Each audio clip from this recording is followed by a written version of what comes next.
Hey guys, this is Chris, and I want to talk a little bit about faith and fact and kind of how all those things kind of intertwine together. It's really kind of funny and frustrating to see in the community that is very atheistic and doesn't believe that there's a God.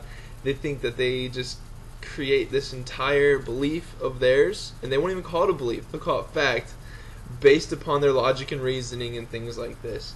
And they say that the Christianity or whatever religion period that you would be in is completely just blind faith and stupid, and because faith has to do with trust, but their belief or their fact or whatever they want to call it is based upon sound reasoning and logic.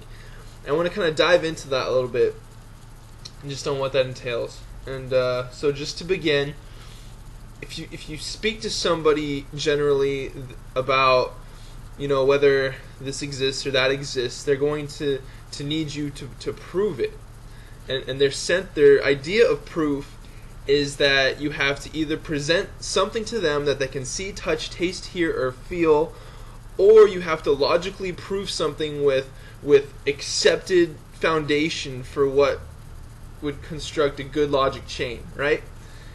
And so I think it's kind of funny that they base their entire ability to know anything on just these things, because these things are the only things that are solid and foundational.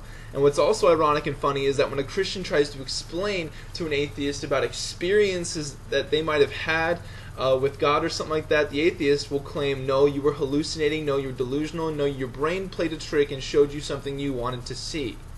Right? Like, they can make a statement like that, but the only reason they're able to make statements like that is because they've already made judgments about the type of universe that they live in, and so they try to fit your experience into their already understanding of the universe. And it's funny that they claim that they have no faith, because, say for instance, this cup. You guys see this cup, I see this cup, I'm actually touching the cup, and you're not. And so we say, yes, this cup exists. Right? But do we have to leave the door open for possibility that this cup does not actually exist, that my brain is playing a trick on me, and my eyes are lying to me in their senses, and what I'm touching actually isn't true. Now, a lot of you guys would call me crazy, and a lot of you guys would say that's preposterous, but you cannot rule out the fact that that is a possibility. How? Prove to me your mind is not playing tricks on you and that the cup is not here. Well, you can't logically refute that idea, and so you have to accept that that is actually a possibility. Now, if you're presented with two possibilities, possibility A, that the cup does in fact exist, and your mind is not playing a trick on you, and possibility B, that the cup does not exist, and your mind is playing a trick on you, you've already believed A, that the cup does exist, and you've ruled out the possibility that your mind is playing a trick on you.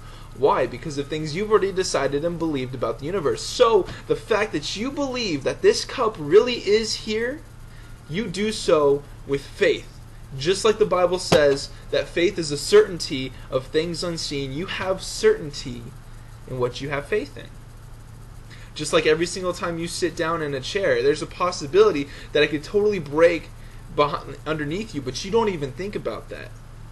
You just move in faith that it's going to support you, and you don't give two thoughts about it, and you don't think you're being an idiot for doing so. Why? Because now it comes to experience.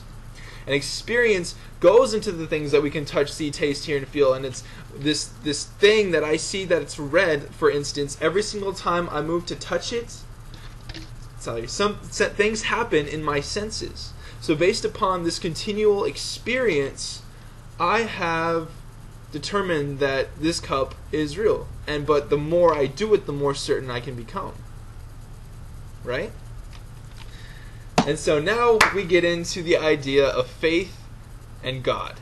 And so the atheist will try to say that there is no God because you can't touch, see, taste, feel, or hear Him. But then there's these people claiming to have experiences. And so a faith that is not a blind faith is a faith that experiences God. And so this is where it all gets crazy, and atheists are like, no, you can't do it, because they have to say that. They have to say that there's no such thing as that type of experience to justify their belief that there is no God.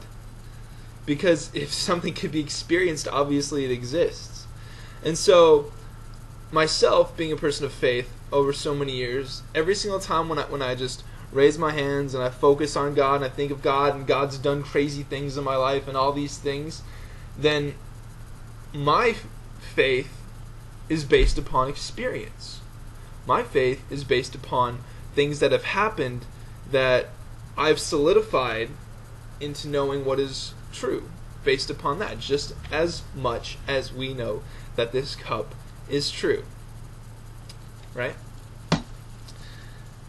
So, I guess that was a lot of rambling, but what I really wanted to get into is this whole absurd idea that the people who are skeptics are the people who are the most logical and the most right, because they don't accept everything that comes at them, and they need some sort of logic chain or something like that to believe things. And to some degree that they're right. There is a logic chain behind every single thing in the entire universe. Everything happens logically to some degree. Now, whether we can comprehend what is truly going on is something entirely different.